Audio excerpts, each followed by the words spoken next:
யோசபாத் ஆகாபு காலத்தில் ஒரு தீர்க்கதரிசி இருந்தாராம், மிகாயா. என்னங்க பேர்?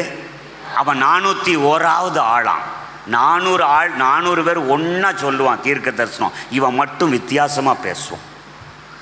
ஆகாபுக்கு ஆகாபுக்கு ஆகாத ஒரு ஆள்.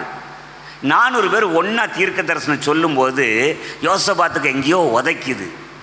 சொல்கிறான், இவர்களை தவிர கர்த்தரிடத்தில் விசாரிக்கிறதுக்கு இவர்களை தவிர கர்த்தருடைய தீர்க்கதரிசி யாரும் இல்லையா? ஒருத்தன் இருக்கான், அவன் எப்பொழுதுமே உல்டாவாக தான் சொல்லுவான். ஒருத்தன் இருக்கான், அவன் எப்பொழுதுமே விரோதமாக தான் சொல்லுவான். உண்மையாக சொல்கிறேன், உண்மையான கர்த்தருடைய தீர்க்கதரிசிகள்லாம் பார்த்தீங்கன்னா எல்லாரும் இந்த டைரக்ஷனில் வந்து அவன் இந்த டைரக்ஷன்லாம் போவானா, அவன் எப்போவும் ஆப்போசிட் டைரக்ஷனில் தான் போவான். சரி, மிகாயான்னு ஒருத்தன் அவனை கூப்பிட்டு வந்தாங்களா, கதை தெரியும் நம்மளுக்கு. கூப்பிட்டு வந்தாங்களா, போய் ஒரு ஆள் கூப்பிட்டு வரான் மிகாயான்னு. அவன் சொல்கிறான், அவன் அப்படி தான் சொல்கிறான், கர்த்தர் எனக்கு சொன்னதையே சொல்லுவேன். நான் என்ன கேட்குறேன், நம்ம ரொம்ப யதார்த்தமாக ப்ராக்டிக்கலாக என்ன இப்படி யோசிக்கிறது, அப்படி யோசிக்கிறது நல்லது. சரி,